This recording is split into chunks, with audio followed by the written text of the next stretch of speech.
serie de bares en Montreal que hacen parte de una campaña en la que te cambian un vaso de licor por ¿De licor? Un trago, mejor dicho. De alcohol. de alcohol. Puede ser vino, puede ser una ginebra. Si llevas calcetines de lana para los que no tienen techo. Qué bien, dame la dirección. Ahí- Podemos ir a pasar una noche ahí todos, Nos llevamos, sí. todo lo que tenemos por ahí mal parqueado lo llevamos para allá. Sí, tienen que ser nuevos, eso sí. Bueno, yo hay que vi- especificar.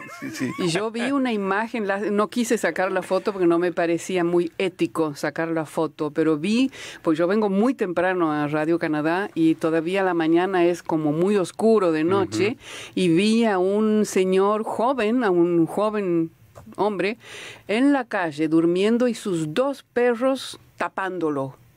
Wow. Para que, me imagino, cubriéndolo para que no le pase nada. Y se Claro. calientan ahí entre Claro, todos, entre ¿no? todos. Sí, la por fuerza supuesto. del Esa número. imagen realmente valía, como dicen, 1000 palabras, Sí, ¿no? es la condición básica de ser mamíferos. Sí, No, y aparte la historia a mí me llena de pena, digamos, ver gente en la calle.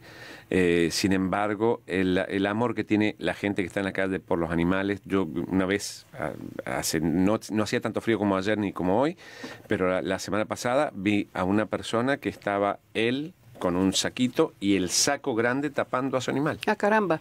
Es que son los compañeros, son los amigos, ¿no? En esa Exacto. soledad que a veces pueden sentir. Ellos Exacto. tienen esa compañía. Es un amor incondicional. Totalmente. Y después- Incondicional. Y después tenemos a los otros, los estúpidos que hacen lo que hicieron con el pobre zorro. No fue un zorro, fue un Coyote, sí. que fue un video que... ¿Qué pasó con el coyote? No vi Video ese viral. video. ¿Qué pasó? 2 muchachos en moto ¿Nieve? motos de nieve, andando por un lugar, por un descampado, encuentran a un coyote, lo agarran y lo empiezan a golpear.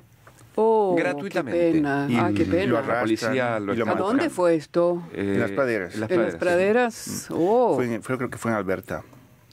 Y están Terrible. buscando, la Pena policía está escuchar buscando, el video primero fue subido, en realidad fue grabado live en Facebook, después fue subido a YouTube y lo rescató el canal de la CBC y otro canal anglófono, mostrando la crueldad de estas 2 personas. Qué desgracia. Y después golpean a los indigentes también y ahí van Sí, progresando, hay de todo. ¿no? Ahora, Pablo tiene un tema también que está relacionado con una nutria pícara, podríamos decir, en Colombia ¿Colombiana? británica. Capaz. Bueno, colombiana, de británica. Colombia británica. Sí, contá la Colombiana, historia sí. porque realmente es extraordinaria. Sí, esa es una historia bien simpática y bueno, acá visto Desde el nuestro punto lado. de vista, sí. Porque para los otros... Los que tienen hambre, no. No, entonces es una nutria que al parecer vivía en el Parque Stanley, que conocemos Famoso muy bien. Parque Stanley muy de bonito Vancouver, parque, además donde hay un lago inmenso, enorme. inmenso. Entonces al parecer la nutria vivía ahí, pero se escapó de alguna forma y se fue como hacia el barrio chino, que está como a 3 kilómetros del lugar, ¿no? Y en el barrio chino había un estanque con peces carpa. Sí, entonces, pero de peces carpas muy valiosos, Sí. que peces carpas que tenían más de 30 años de estar ahí, ¿no? Qué feo final. Entonces, Y que eso pertenecía a la asociación de ese lugar de los del chinos, lugar ¿no? de De la los comunidad exacto, china. sí. Ahí, en ese lugar, es un jardín, Un jardín, que sí. tiene una pagoda, tiene un estanque, Exacto. tiene un camino sinuoso y plantas que se inspiran de la tradición de la dinastía Ming. Claro. ¿Ah? Un sitio muy cuidado, muy bien conservado. Y resulta que la nutria llegó, se metió ahí y cayó Dijo- en el estanque. dijo, Y "La cena está servida". Y se Se dio el sirvió, banquete. se mandó 6 de los peces carpas. Un desastre para la comunidad. Entonces todo el mundo desesperado. No quieren que regrese la nutria porque para Pero terminar... además había dificultades para agarrarla, porque sí mostraba un video donde se la ve a ella escondida. Sí, poniendo trampas y tratando de capturarla, porque dentro de los peces carpas que estaban ahí hay una que es una vedette, ¿no? Que es la mascota ¿No se la de comió la ella? gente. A esa, al parecer no. Ah, Al parecer no. Entonces, ese se llama Madonna. Madonna, caramba, la Madonna. Entonces todo el mundo estaba inquieto porque no sabía si la nutria se había comido a Madonna. Entonces, pues, esa es la historia. Así que, entre otras cosas, pues, no se sabe, en el momento en que yo leí la noticia, no habían capturado todavía la nutria. Se escapaba. Y entonces... Estaba muy pícara esa nutria. Sí. Entonces estaban contemplando, la gente de ahí, de esa pagoda, estaba contemplando la idea de mudar los peces carpas koi restantes a algún lugar, y el acuario de Vancouver se propuso muy amablemente a albergar a esos peces mientras que capturan a la nutria, a la verona. Habrá sido como un postre para ella, ¿no? Claro, Pero imagínate la alegría si yo hubiera sido nutria, pues también. Claro, también te lanzas. Me mando ahí, no queda ni uno. Empezó a pasearse por el estanque y debe haber visto movimientos. Sí, no, son grandes. Sí, he visto, son grandes. Son grandes, son unos bichos grandes. Es como Pablo enfrente de una parrillada, por ejemplo. Vos. O yo. Sí, más tú que yo. Es más, pasa la imagen de fondo de los bifes y me da una gana. Leonardo, ¿tienes algo para destacar hoy? No, solamente la locura que genera esto del viernes que ya vamos negro, a conversar sobre los temas. Sobre esto, que me parece una locura. A mí me llamó la atención un descubrimiento hecho en Brasil sobre la magnitud y la organización de las termitas. Impresionante. Han encontrado un termitero que tiene una antigüedad de 4.000 años, que tiene una extensión más grande que la talla de Inglaterra, y que la biomasa es más elevada que todos los seres, todos los mamíferos en el planeta. ¿Cómo hicieron para detectar eso? Porque está abajo la Tierra. Está abajo, sí. Sí, ¿cómo hicieron para encontrar eso? Utilizaron microcámaras que fueron deslizando a través de los orificios de las chimeneas que sacan, y encontraron que básicamente estaba tan organizado que había especie de autorrutas de un ancho de 10 centímetros. Increíble. Cuando esos bichos miden 1 centímetro, sí, ¿no? miden 1 centímetro, y que son ciegos. Deben tener sensores especiales para comunicar, entonces. Claro. Y con las antenas. No, y la idea es cómo es posible que esos insectos que no tienen vista, que no tienen ni siquiera lo que sería un sistema nervioso central, son capaces de desarrollar todo un complejo estructura que además se mantiene, claro, y además está organizado por áreas de trabajo. Pues tienen su manera de comunicar, ¿no? Decía que es una sociedad y que es muy presuntuoso decir que solamente el ser humano es capaz de hacer cosas de esa magnitud, tomando en cuenta, decía el científico, que si tomamos una termita sola, es el insecto más indefenso del mundo, porque es ciego, no tiene defensas, necesita de los soldados, necesita de la reina para la procreación, necesita de todo, del conjunto. De la es una sociedad termita. Claro. Y todos los termiteros estaban construidos a una distancia más o menos equiparable, todas las chimeneas más o menos de la misma altura, algunas servían para sacar la tierra, otras servían como para regular la temperatura al interior del termitero. Entonces, ¿no hay conflictos entre ellas? Pues claro que hay los duelos con las hormigas, ¿no? Hay porque si no sería una sociedad perfecta. Bueno, pero probablemente haya termitas de derecha y de izquierda, por ejemplo. Claro, además de que si hay soldados, entonces hay conflictos. Por eso, porque si hay soldados, estaba por decir, parece una sociedad militarizada. Hay trabajadores, hay una reina, hay un sistema político, seguro. Sí, y está la película, no sé si han visto esta película de Ants, las hormigas, con Woody Allen, que dice, bueno, yo estoy cansado ¿y para qué sirve la vida? ¿Y para qué si estoy acá, no? Entonces seguramente habrá alguna u otra que... Hay un libro también muy famoso sobre las hormigas y la organización que tienen las hormigas, cómo hacen para comunicar. Hay sustancias que se secretan que las guía. O sea, tú ves cuando hay unas líneas enormes de hormigas o de termitas, van secretando esa sustancia y por el olor se van guiando y van siguiendo. Pues yo me acuerdo cuando era niña, en un patio de tierra, me encantaba poner un pedacito de miga de pan y ver a las hormigas que venían en fila. Agarraban eso y se lo llevaban.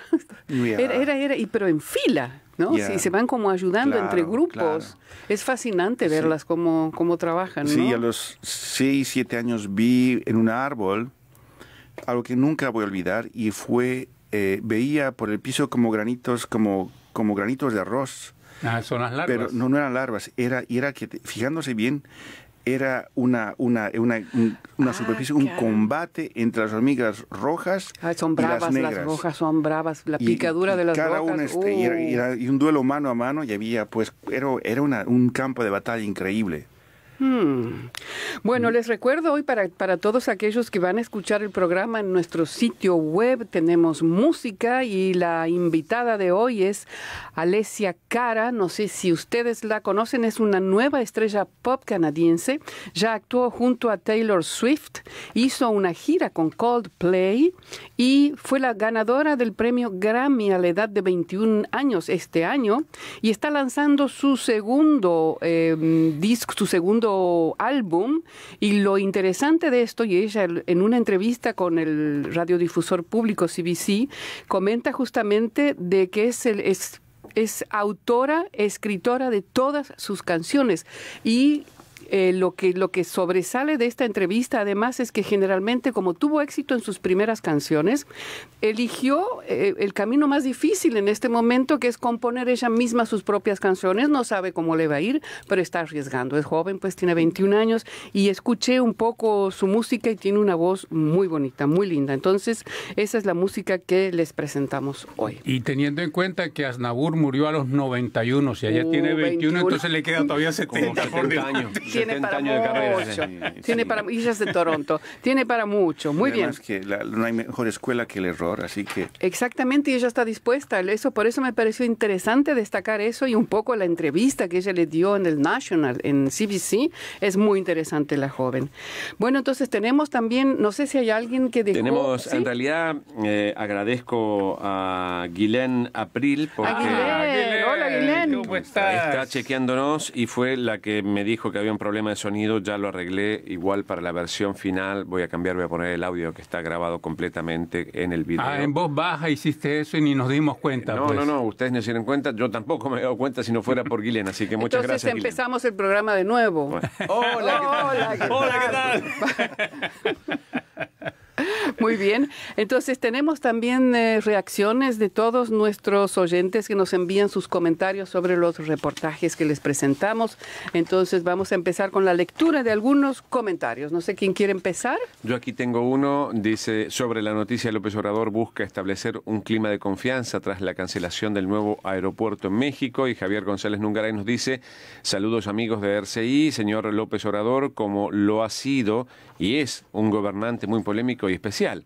Esta consulta pública creo que no estuvo bien trabajada y además estuvo amañada porque le hicieron en poblaciones en las que ganó Morena y además fue como un número de votos muy pequeño que cubrió un espacio de poco más de 1 millón de votantes. En resumen, creo que estas consultas son buenas, pero en este caso se hubiera realizado con los involucrados, no con ciudadanos que poco o nada les afecta. Es el comentario de Javier, que siempre está con nosotros escuchándonos. Muy bien, gracias Javier. En Guadalajara. En México, en Guadalajara está, no me acuerdo. Creo que es Sí, en Guanajuato. Guanajuato. Rufo. Aquí hay un mensaje de Elba Núñez. Ella dice, reacciona a la noticia, neurólogo experto en epilepsia ofrece consulta gratis en español desde Saskatchewan. Dice Elba Núñez, saludos, mi esposo desde los 25 años presenta crisis epilépticas, las cuales se manejan con un TX de fenitonina y clonazepam de 2 miligramos. Las características son ausencia, contracción muscular, mirada perdida y ojos desorbitados. Hasta el momento, la crisis no cede, a pesar de haber llevado el TX como lo indica su médico. Él mismo ha llevado otros TX con Valcapin. Gracias por su ayuda, dice Elba Núñez García. ¿Qué será un proyecto es un proyecto de un médico canadiense mexicano que es especialista justamente en este tipo de enfermedad y que ofrecía consultas gratis en castellano para gente de todas las Américas que quisieran consultarlo, pues de eso se trata, ¿no? Entonces pueden consultarlo. Ahí en el reportaje, en la entrevista, está la dirección para Sí, estamos... Pablo, está escuchando a veces es el pensé feed online. Ok, muy bien. Le gusta escucharse 2 veces. Yo tengo aquí un comentario sobre el ejército de Canadá levantaría requisito de ciudadanía para aumentar sus efectivos y hay 3 comentarios. Uno de Hugo que dice ¿cómo puedo pertenecer?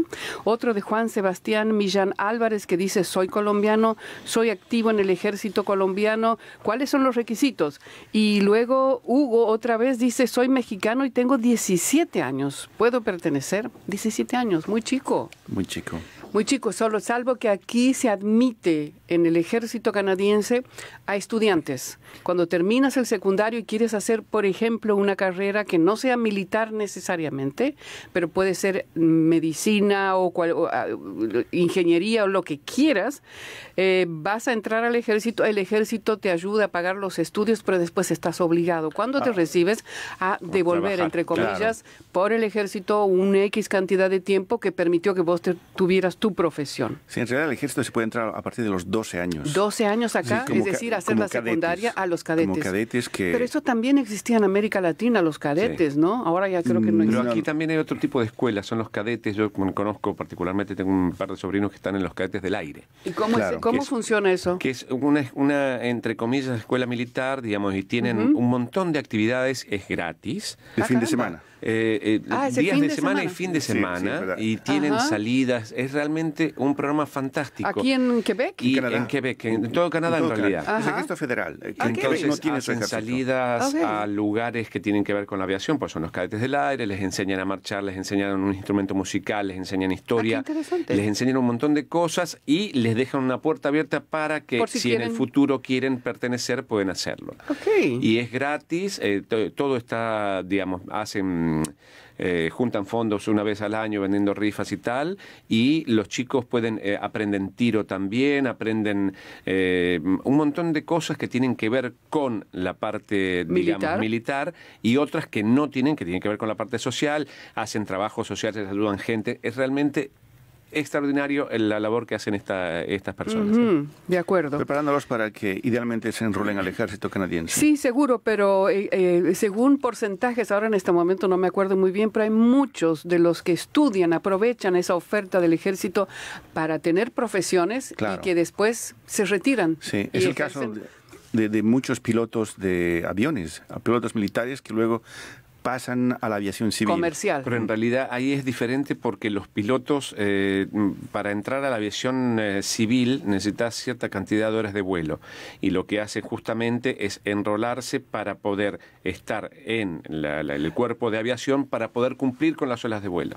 Una vez terminadas, se Te van, vas para el otro se lado. van a la otra. Que de todas maneras, digamos, beneficia a ambas partes. porque en Exacto, su sí, sí, momento, cuando están en el ejército, también están Y hay, participando. por ejemplo, yo conozco aquí en Canadá hay un programa, conozco una persona que trabaja en la parte de reparación de aviones, donde reparan aviones y que tienen parte de testeos de aviones, y las personas que testean aviones son chinos.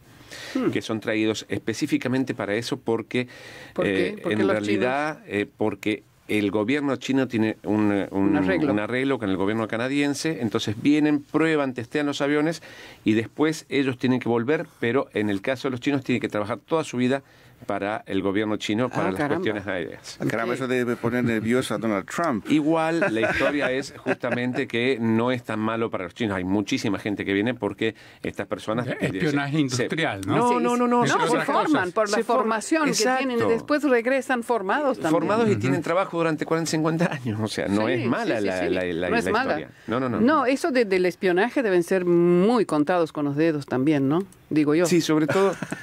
Uno sabe, Existen, pero no creo que sea masivo. A es eso como me las refiero. brujas. Igual. Existen, el trabajo No es se las ve, encontrarlas. pero- ¿sabes? Ahora para el espionaje no es necesario ir a meterse adentro de una empresa. Uno va por internet y encuentra cosas. Y Uno, hace- dices tú, Uno. así como aflojando Luego, ahí. fíjate, vos que sos un experto, estuve leyendo, no entré a leer el texto, leí el título y de Radio Canadá y decía, todos los sitios pueden ser hackeados. Todos, Sí. absolutamente. Todos los sitios.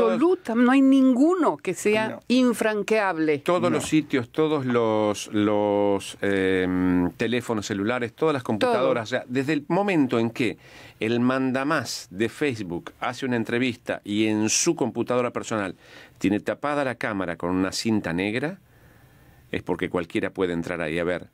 Y estamos hablando de Mark Zuckerberg, que tiene la infraestructura como para protegerse. Sin embargo, tiene una cinta tapando porque cualquiera que tenga la capacidad suficiente puede entrar a su máquina y ver desde su máquina lo que está pasando. Así que cualquiera. Y ahora iba a hacer un artículo esta semana, pero finalmente no lo hice porque es demasiado complicado. Es más, hay cosas que yo todavía no entiendo que tienen que ver con la inteligencia artificial y las brechas de seguridad en la inteligencia artificial. Se puede engañar fácilmente a la inteligencia artificial. Caramba. Bueno, vamos con algunos de los temas. Me gustaría destacar, después seguimos con la lectura, algunos hechos o temas que hemos cubierto tal vez en noticias que me parece interesante destacar sin que sean los temas de la semana, pero por ejemplo, Pablo, vos hiciste una noticia que a mí ya es como que me sorprendió, pero ya no me llama tanto la atención. En Haití la gente sale a la calle. Sigue saliendo porque hay manifestaciones, o sea, desde hace ya cierto tiempo que hay frecuentemente manifestaciones en Haití y ahora últimamente, nuevamente Haití se encuentra pues a fuego y sangre, ya van varios muertos y las manifestaciones son sobre todo esta vez jóvenes quienes salen a manifestar y esto en signo de protesta. Hartos. Están hasta la coronilla por toda la corrupción que existe, por todos los problemas. Y hay uno específicamente, exacto, que están pidiendo explicaciones. Ellos piden explicación por un programa en particular que fue creado hace mucho tiempo por el fallecido presidente Hugo Chávez, un programa que se llama Petrocaribe, que permite finalmente a países del Caribe y de América Latina comprar petróleo venezolano a un precio especial bajo, razonable. ¿Sí? Entonces, en el caso de Haití, lo que sucede es que había un fondo que fue dedicado por Petrocaribe para Haití y hubo un desfalco. ¿De cuánto estamos hablando? Estamos hablando aquí de unos 2.000 millones de dólares. Así que no se sabe. Que no se sabe a dónde pasó ese dinero. Bueno, algunas sospechas hay porque se dice que en el 2016 y en el 2017 hubo investigaciones de parte del Senado haitiano que llegaron apuntaban a políticos. Apuntaban a varios exministros del partido actualmente en el poder. Pero finalmente eso no llegó a ninguna acusación formal. Me hace acordar un poco también cuando fue la gran catástrofe también en Haití, donde se hizo el temblor, recaudación de fondos y que los Clinton estaban implicados en esto. Habían no sé cuánto, no los acuso a ellos, pero digo, se juntó de muchísimo dinero. La Fundación Clinton, creo que era, y también se hablaba de que ese dinero pues no aparecía, ¿no? Y Haití sigue cada vez más pobre, los haitianos cada vez más pobres. Y sufriendo de la pobreza. Ahora bien, este escándalo de Petrocaribe es un escándalo que implica a 4 presidentes y 6 gobiernos. Habría que eliminar la presidencia en Haití, que se nombre un comité que dirija el país formado por mujeres, por gente de las organizaciones populares, civiles, no sé, porque 4 presidentes ya es mucho.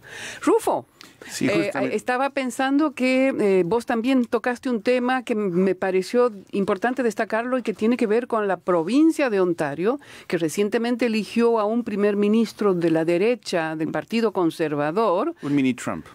Un Trumpito. Sí, y que quiere que la provincia sea unilingüe anglófona, aparentemente. Sí, justamente hay que decir brandiendo la bandera del déficit presupuestario, ha decidido cortar el gobierno de Ontario los fondos para las instituciones y los servicios a la comunidad francófona en Ontario. Que son como 600,000 más son o muchos. menos. Son 740,000 más o menos, Son muchos. según la Asociación Francófona de Ontario. Y esto implica, por ejemplo, recortes, no solamente, por ejemplo, se cancela la creación de una universidad francófona. Ya había sido aprobada, además, ya estaban los fondos, todo. Sí. Y habían los estudiantes, ya muchas personas estaban inscritas. Sí, e instituciones como, por ejemplo, dedicadas a la enseñanza y la difusión de publicaciones para niños en francés. Está desde las compañías de teatro más antiguas en francés. Además, sí. 3 millones de dólares se cortan. Y básicamente uno se pregunta, ¿no? Si alguien no conoce cómo suena un piano, entonces es fácil deshacerse del piano. Exacto.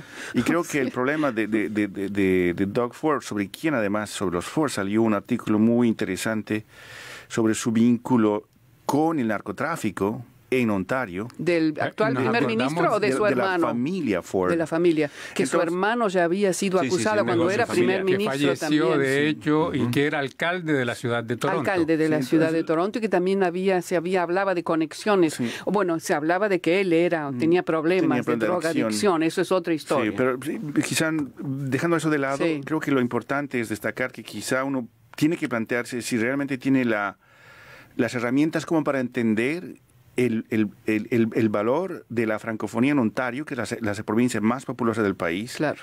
Es además la provincia más populosa en un país oficialmente bilingüe. Exacto. Y la reacción no solamente en Ontario, porque por ejemplo está una diputada de su propio partido conservador, Amanda Simard, que justamente denunció estos recortes. El alcalde de Quebec, que también los denunció. Pero no la ministra de la francofonía de la provincia. No la ministra, que dice que eso va a pasar al ombudsman Mulroney, que es la hija de Brian Mulroney. Brian Mulroney, ex primer ministro de Canadá. El propio primer ministro Justin Trudeau dijo que iba a abordar el tema de estos recortes porque es una obligación del gobierno federal mantener los servicios a la francofonía. Claro. Y básicamente está tocando un derecho fundamental finalmente. Sí, yo creo que personalmente quizás no llega a entender. Creo que no se esperaba tampoco lo que de mantener el bilingüismo en Ontario. O sí lo ve al valor, pero no le interesa. Esa es la parte que a mí me da mucho que también más angustia. Es posible. No, y uno de los que le interese tampoco que él, digamos, trate de deshacerse para que intervenga el gobierno federal y ponga el dinero al gobierno federal. La parte que a mí más me angustia es que los medios anglófonos en Ontario casi no hablaron. Pasó desapercibido. Muy desapercibido. Como a si un fuera punto tal que fue de los franceses. Sí, que eso pues no tiene nada que ver con ellos. Los medios pasaron por alto eso a un punto tal que un periodista de aquí, de Montreal, que se llama Patrick Lagacé, escribió un artículo en inglés para decirle, hey, ¿qué pasa? Claro, cuando se habla se arma toda una tempestad sobre el uso del italiano en el menú de un restaurante en Quebec y que la oficina de la lengua francesa dice que tiene que estar en francés, todo el mundo salta como un asalto a la lengua inglesa. Claro. Exacto. Se pregunta inclusive cómo habría reaccionado el Canadá inglés si aquí en Quebec se le hubiera servido la misma medicina a los anglófonos, que son más o menos la misma cantidad de anglófonos en proporción que de francófonos en Ontario. Interesante la comparación. ¿Cómo habría reaccionado el Canadá inglés si le hubieran cortado a McGill, no sé, hubieran cerrado la universidad? Los teatros anglófonos, en fin. Entonces es un debate interesante que todavía no sabemos cómo va a terminar. Sí, pero Leonardo. Es derecha neoliberal. Perdón, no solamente para decir que Manfred Echeverría nos manda saludos desde Manfred. Ecuador y dice que hoy se está celebrando la fiesta de la lectura. Qué interesante. Y nos muestra, en su foto de perfil está utilizando una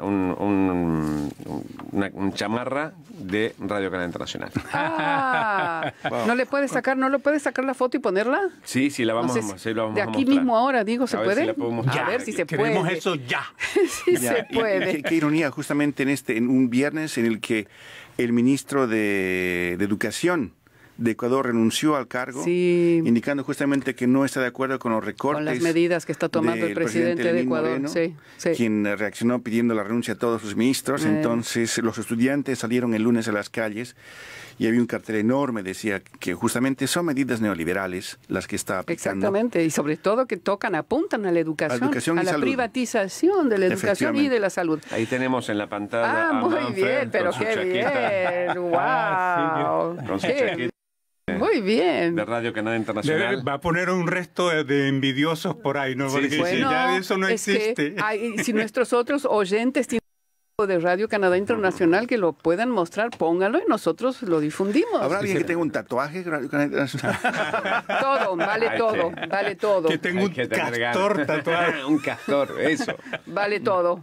Sí. Bueno, vamos entonces ahora, porque tengo miedo que nos falte el tiempo y no tengamos tiempo para conversar sobre los temas que destacamos cada uno de nosotros esta semana. Voy a empezar con vos, Leonardo, con un tema que está en todo el mundo. Estuve viendo, no hay país que se salve, es el Black Friday, el viernes negro y otra cosa más que vas a hacer, el Cyber Monday, el Cyber Lunes. El lunes cibernético. ¿De qué se trata todo esto y qué es lo que hay que tomar en cuenta con estas? En realidad es el reflejo de la locura por consumista de nuestro mundo de hoy y es evidentemente una locura lo que pasa, por lo menos en el norte, digamos, México, Estados Unidos y Canadá, realmente se vuelve una locura. Y en realidad el Black Friday no comienza, y es contagiosa, sí.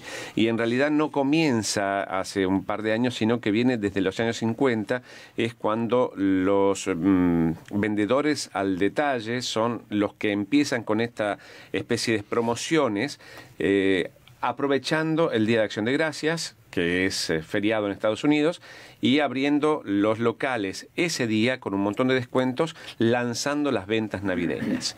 ¿Y qué es lo que venden todo? En realidad hacen ventas especiales, equipos electrónicos más que nada. Hoy sobre todo cuestiones, exacto, hoy sobre todo cuestiones electrónicas que se venden mucho y aparte hay promociones que son realmente que valen la pena, pero la locura que se desata es lo que charlábamos antes de empezar el trabajo, o sea, ir a comprar y salir con 5 televisores de 60 pulgadas es evidentemente para la reventa, porque si no, no tendría sentido, porque ¿quién se le ocurre?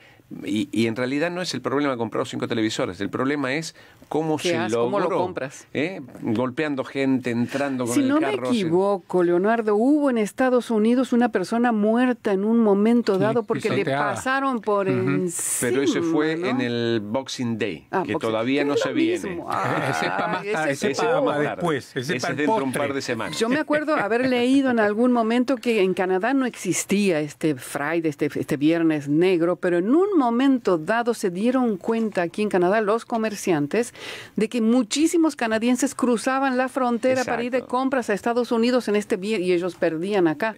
Y entonces fueron poco a poco metiéndose y hoy hace que las grandes estas tiendas en Canadá también estén pues invadidas. Y la locura tiene que ver con las cifras, porque bueno, para tener una idea, en Canadá en el 2017 los consumidores que compran artículos promocionales en el Viernes Negros aumentó el 31%. ¿Qué año? En el 2017. Ah, caramba. ¿Está bien? Con respecto al año anterior. Y de acuerdo al sitio statista.com, en Canadá el gasto medio de compras para la fiesta de fin de año en el 2017 fue de $1,622 per cápita. Mucha plata, ¿no? Pero eso es hay quienes gastan muchísimo más que nosotros o que yo.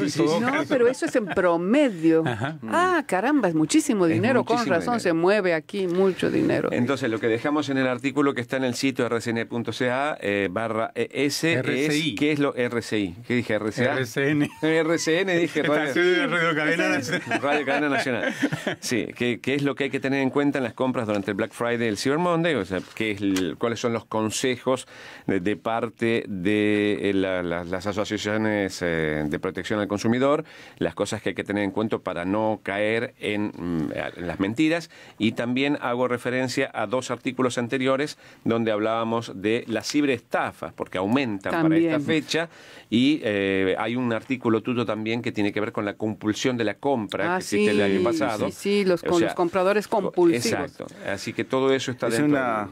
apoteosis del consumo, y justamente es resultado de alguna forma este consumo que ha hecho caer la Unión Soviética, porque se acuerdan de la propaganda, estaban las tiendas vacías, había colas para comprar pan, etcétera, y aquí es justamente lo opuesto, totalmente opuesto, pero al mismo tiempo hoy día también es el día de no comprar nada. Buy Nothing Day. ¿Es el día mundial? Es hoy día. Sí, ¿Mundial? Sí, hoy 23. Lo deben haber puesto... justamente pero nadie escucha hablar de ese día, Rufo. Pues yo lo digo. Muy bien, entonces. Vamos a hacerle la promoción al No Buy Day. No va a funcionar, tendrían que haberlo puesto mañana. Bueno, y no traje mi billetera, así que tuve que pedir que me dejen entrar. Ah, caramba. Bueno, Rufo, vos vas a hablar de un premio de literatura extraordinario, porque esta persona lo ganó por segunda vez en Canadá y además es de las minorías, una escritora de origen africana canadiense. De padres ganeses, ella tiene 40 años, Eduguian, sí. Pero le pronuncian Eduguian. Essi Eduguian. Eso. Ella vive en Las Praderas, nació en Alberta. Y esta es su segundo premio. Porque es el premio grande de Canadá. Son de la literatura. $100,000 cada premio. El primero lo ganó hace 6, 7 años atrás con Have That Blood, y ahora ganó con Washington Black. Primero es una joven autora de raíces africanas. Y esto quizás es un reflejo de lo que está pasando en Canadá, porque lo más interesante de la literatura está siendo escrita por gente que nació en otras partes. Está Kim Thuy, que tiene 55 años, nació en Vietnam, en Ho Chi Minh City. Está Rawi Hage, que es un libanés que vive en Montreal. Michael Ondaatje, que viene de Colombo, Sri Lanka, vive en Toronto él. Está Rohinton Mistry, que nació en Bombay, que tiene 66 años. Entonces, pues esa es la riqueza de la literatura. Eso es Canadá. Esa es la riqueza de la literatura, se puede decir canadiense incluso, pero lo que hay que notar es que justamente lo interesante es que van a presentar elementos a partir de la historia y de la mirada exterior. Por ejemplo, Rohinton Mistry compara Canadá con la India.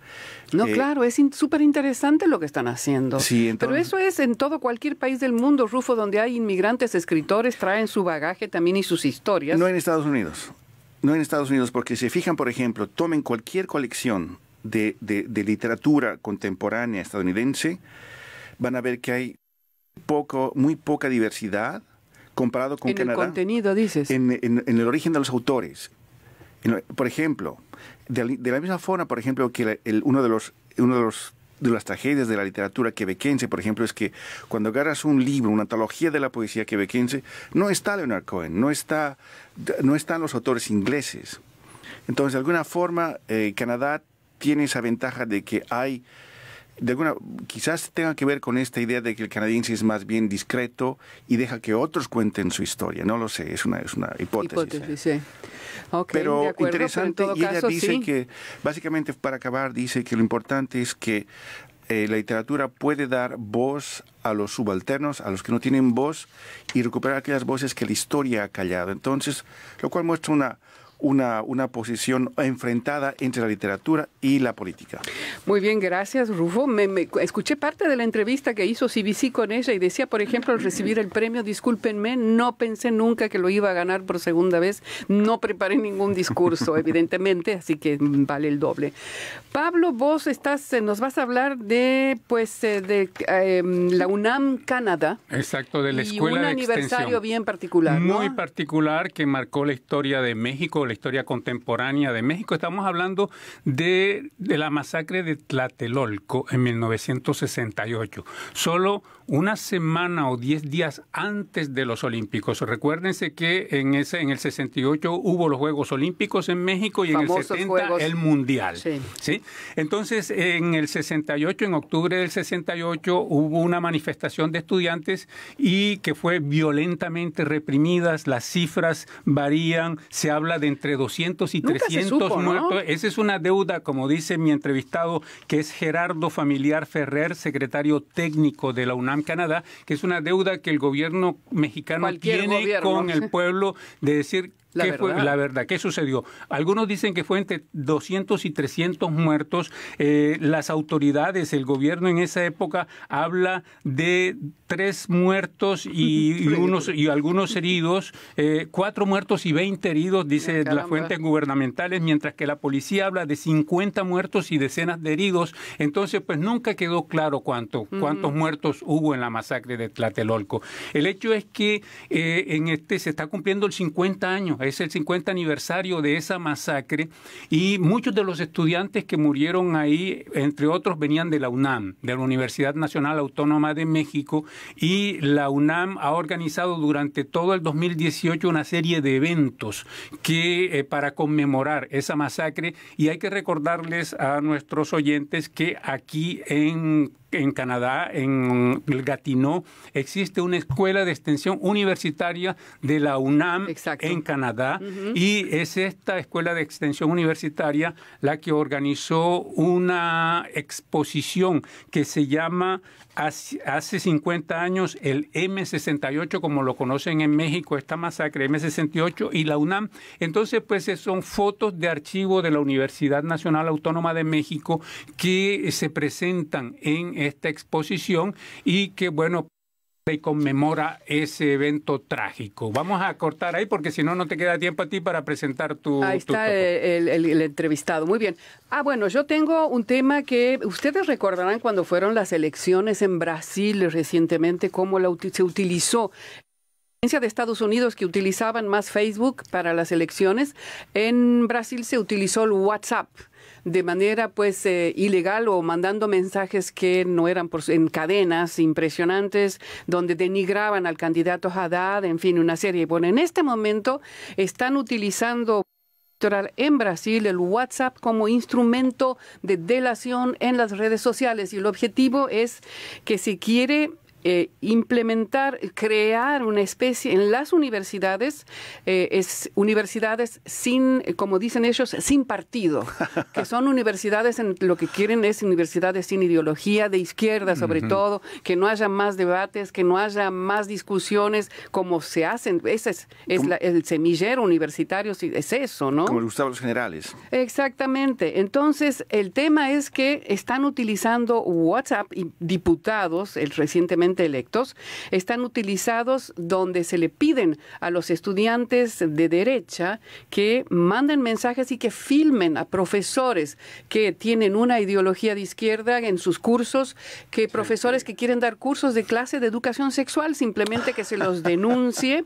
Y el tema es que eso se difunda en las redes sociales, y entonces están creando miedo entre el cuerpo de profesores. Y la entrevista la hice acá con Julián Durazo Herman, que es un profesor de la Universidad de Quebec en Montreal, y donde él decía que ya un profesor fue atacado en las redes sociales y en WhatsApp por haber mostrado una película sobre la dictadura brasileña a universitarios.